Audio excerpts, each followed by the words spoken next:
Hello.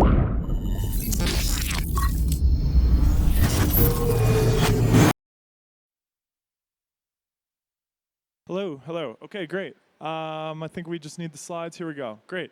Hey, everybody. I'm Will. I lead investing for Galaxy Digital. We are a New York-based financial services firm in the crypto space. We invest and trade all across the industry, but I co-lead the venture efforts at Galaxy. This is a thread of research that I've been pursuing and continually analyzing for the past 9 months or so. Today I'll do a bit of a presentation that I've given previously, and then a little bit of additional work on MEV. And we'll broadly talk about block space as a business model, where consumers are purchasing block space, if you think about it as a product, the cost to serve that product of block space, and then the impact of MEV, which is kind of an endogenous transaction type inside of this block space economy. And I want to maybe frame it from a lens that I work out of.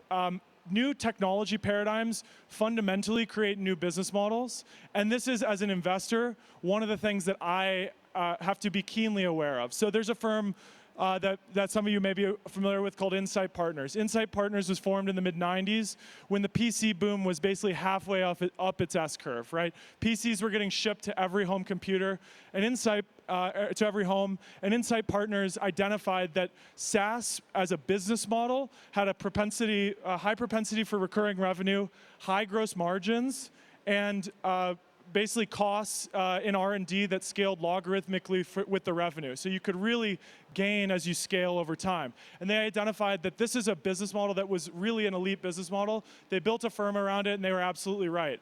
I think that that is something we are ultimately at Galaxy want to focus on in crypto. What are the new business models enabled by the technology? So I see 4 business models in our industry today which have recurring sort of robust product market fit.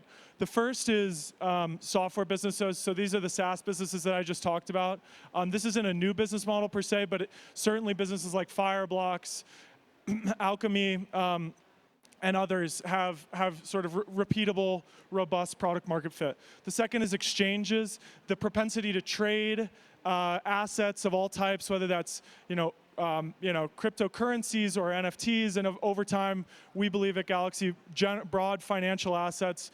There's a clear desire to do that in crypto, and exchanges generate robust, sort of repeatable product market fit. The third is stablecoins and lending businesses, what some people call net interest margin businesses, which you could think across a whole spectrum there. There's probably a whole other presentation to be done on that business model in the industry. The fourth is block space, which is the area I've been focusing on and the area ultimately that I find most interesting. Block space, it's a product that blockchains sell to consumers, right? Consumers who are transacting on a chain buy block space from a blockchain which produces it. What is block space at the core? It's a set of operations on a global state machine where there's sort of global consensus over those state changes. And it's priced on a per operation basis at a virtual machine level. Okay, this is where it gets a little bit more interesting. If you look at different blockchains and the actual amount of, let's call it block space they sell to end consumers, there's real differences between different environments, right? You could see Ethereum sells on the order of $10 million of block space a day, and other chains like Binance, Arbitrum, as well as Optimism sell on the order of $100,000 a day in block space, and others, others less.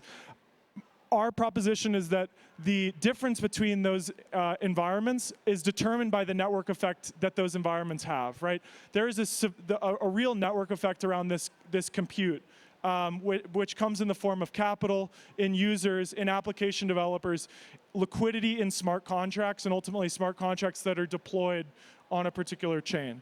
And I think that network effect is hard to overcome. Block space is a commodity product, but if you have a network effect, you can obtain ultimately a higher margin and a comparatively higher fee per transaction. And so this is a way we like to analyze block space. If you just look at the history of what users have paid to different environments, it's actually pretty interesting, right?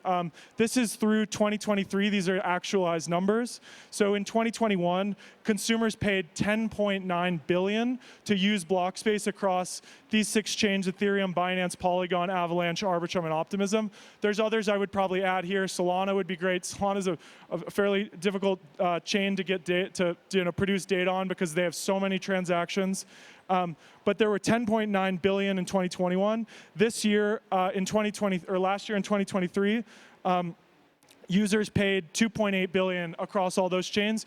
2.4 of that is for Ethereum specifically.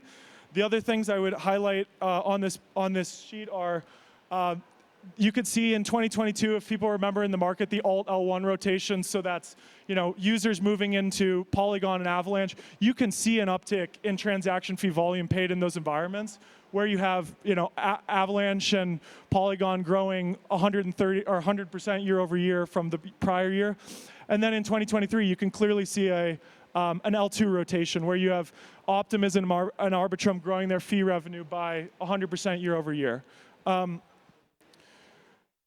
The other thing I like to think about and pay attention to are what is the market paying per dollar of block space revenue? You could see this is a chart of, it's a bit of a confusing chart, but it's the multiple paid on the annualized transaction fees of the last 30 days. So at the bottom here, you can see Ethereum, which the market pays about 100 times the annualized transaction fees for Ethereum. And then you could see on the top here, Avalanche, where the market's willing to pay up to, at times, 500 plus times multiple, which is quite interesting. You also have Arbitrum and Optimism kind of on the lower end of that. So you can ultimately create, what people who are traditionally look at this stuff as known as an income statement, where let me just walk through some of the key metrics here. The 2.4 billion number is what I previously showed on the screen. The COGS is in some ways what ends up as being interesting. This is the cost for a blockchain to actually produce that block space for the consumer. And Ethereum ultimately has to pay an end user or a service provider to provide that bandwidth, storage, compute, and memory to the network to run the service, right? And so Ethereum ultimately pays out 1.75 billion of the 2.4 billion that they earn out to the service providers, which is both the token holders as well as the validators themselves. So this first line here is the EIP 1559 tip that goes directly to the validators, and then the rest is a validator compensation as well. So that is, and the other thing, if you can look at the gross margin, so this is a fairly low gross margin business in aggregate, which is a metric that obviously investors pay a lot of attention to. September and October, you could see those are actually negative gross margin months, where because the fee revenue in September and October on Ethereum was low, and they were paying out a recurring sort of block reward, they ultimately had negative gross margins there. But in aggregate, Ethereum kind of averages around 30% gross margins on a monthly basis, which is comparatively low. If you contrast that with Arbitrum and with other L2s, Arbitrum made 63 million in 2023 in transaction fee revenue. They paid out 45 million or 46 million in call data costs down to Ethereum. So Ethereum, this 45 million goes into Ethereum's top line transaction fee revenue number, right? And that averages around, again, 25-30% gross margin. That is something that we'll talk about here in a second. So what are these systems actually doing, and how much data are they processing, and what are consumer, or what are the L2 consumers paying for L1 block space? So they're paying for Ethereum block space somewhere in between $1,000 to $2,000 a megabyte to access Ethereum block space.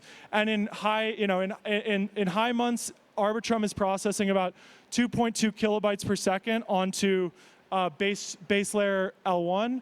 And in kind of a stabilized time period, May of 2023 was a comparatively high month in terms of transaction fee usage. And then in August, it's kind of more a normalized number at 1.2. That's kind of where it hangs out, about one kilobyte per second. Ethereum as a system today processes about 14 or 15 kilobytes per second in data throughput. After EIP 4844, you're going to add another 20 to 25 kilobytes per second in blob space, which will be priced actually differently than base L1. And so you're going to be expanding that capacity, and then obviously the long-term target for Ethereum is about 83 kilobytes per second. So you could think of that as having basically capacity for 83 arbitrums at kind of fully baked, and then pricing congestion based on users' demand for that. So just to highlight, and then I'm going to go into a little bit on MEV because I think that stuff is quite important to the study of block space as well. But if you look at just how Celestia has performed in terms of transaction fee costs and so on, Celestia transactions are running about $4 to $5 a megabyte. So you could say even from the low end of Ethereum call data, it's about 20x cheaper than Ethereum call data. So if you go back to this Arbitrum income statement, you're looking at this 45 million number divided by 20, and then basically take that $2.5 million as COGS on the Arbitrum income statement. It completely changes the business model of L2s to have cheap data availability. That will also be true post EIP 4844, where they're expanding blob space obviously to 375 kilobytes per block. So to go into the MEV side a little bit, because as I thought about the market for block space, MEV is a huge part of that. MEV is a huge consumer of block space, and it's a really interesting market to analyze as a consumer of this product and this business model. So I would argue we have two transactions on blockchains. The first is we have users who exogenously have demand for to complete a transaction. That they might want to lend and compound and borrow against a particular asset. That the second type is MEV transactions, where there's an endogenous demand from a riskless arbitrage that a user can extract from the system. I believe these are two different classes of transactions that are fundamentally different. So one of the key questions I want to understand in analyzing block space is how much does type 2 account for? My expectation was actually higher than it ended up being. So in 2023, across the entire MEV supply chain, the sort of aggregate dollars earned by the searchers, the miners from the priority fee, as well as the ETH burned as part of that process, was 344 million across the supply chain. Searchers made 17% of that. And then the network validators plus ETH holders made 83% of that. Validators themselves earned an additional 235 million just from MEV transactions in 2023. So this number was a little bit lower. Here's the MEV transaction volume on a per week basis paid to the chain. So you can see there's two spikes. The first is the FTX collapse in November of 2022. And then the second is the SVB crisis. This makes sense. MEV transactions are saturating a larger percentage of the overall transaction fee, transactional usage of the Ethereum blockchain at that time. On average, we hang around about MEV being 10% of the total transaction fees of the system. So it's a slightly smaller amount than I ultimately expected. If you break it down by category, in terms of the types of MEV transactions that are happening, liquidations in aggregate in 2023 were accounted for about 7 million of Ethereum revenues. Arbitrage accounted for 125 million of the sort of MEV supply chain. Sandwich transactions accounted for 210 million. And Searcher Builder, this is actually, there's not great public data on this. This is internal Galaxy data and doesn't represent the complete market share of Searcher Builder arbitrage, but this is transactions priced both based on the Binance and market price at the time, as well as the transactions that actually got executed on chain. Searcher Builders, which are doing centralized exchange, decentralized exchange arbitrage primarily, made about 100 million top line. You can see actually the costs that each one of those players paid out. So if you look, arbitrage transactions are comparatively lower margin than, for example, liquidation transactions or searcher builder transactions. So gross margin on liquidations are about 60%, along with searcher builder, DEX, SEX arbitrage. And then on arbitrage, just normal atomic on-chain arbitrage, the margins for searcher is about 18 and 14%. So you can see where, what it would signify is liquidations or sandwiching and arbitrage are more competitive on chain versus searcher builder kind of arbitrage opportunities as well as liquidations. And then there's the frequency. So if you think about transaction fees as a sort of stream over time, liquidations are contributing less on a sort of recurring per week basis, but when they happen, it's hugely spiky, which makes a ton of sense when there's a lot of volatility. And then arbitrage is kind of a consistent feature of the market. One of the other analyses that's really interesting, and which I think factors into our analysis of block space is not some aggregate thing where on every day you have a uniform value of a block at any particular time. The actual value of a position in a block is very different from the start of a block to the end of a block. So this is the aggregate fees paid in 2023 at every position in a block. So the first position in the block, the second position in the block, the third position in the block, all the way down to 100. Obviously, it tails off. There's not always 500 transactions in a block. It's actually pretty uncommon. Kind of tends to tail off around 100, 200. But you can see 20% of all the revenue made by Ethereum, or all the transaction fees paid into Ethereum, happened in just the first 10 blocks. You can see the sort of extremeness of that spike at blocks 1 through 10, and then you kind of tail off. I actually didn't understand, and I don't, so if anybody from the audience has any ideas or theses of why this is happening, I don't understand the dip between transactions about 20 through 50. You can see the dip, the kind of bimodal distribution here. It surprised me. I'm confident the data is correct, but if anybody has any ideas, it could have to do with sandwiching arbitrage happening kind of at uniform positions in the block. And then the final question we want to ask is, like, what's the contribution of MEV to fees on a go-forward basis, right? We identified MEV as an endogenous transaction type. It's created by the usage or by exogenous demand for actual transactions happening on the chain. How does it, how do we expect it to participate in or contribute to ETH transaction fees or blockchain transaction fees on a go-forward basis? In general, it does about 10 to max 30% of the sort of overall transaction fees on a chain. It's highly correlated, as you'd expect, with the total transaction fee volume. So on the top right, you have the weekly Ethereum transaction fees paid on a particular week, and then on the y-axis you have the fees generated specifically by the MEV transactions. You can see obviously those are super tightly coupled. And then the lower chart is the weekly trading volumes across all of centralized exchange markets versus MEV fees. I would have expected them to be slightly more correlated. So these are some of the things we're paying close attention to.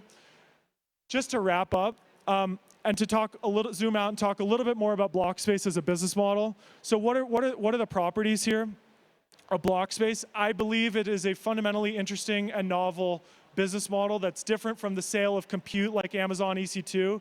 It's the sale of compute with strong network effects around capital, liquidity, application development, and more. It's prone to network effects. There's high net income margins, so the actual cost to serve the block space are all embedded in the COGS, the cost of goods sold, which are direct costs of the transaction.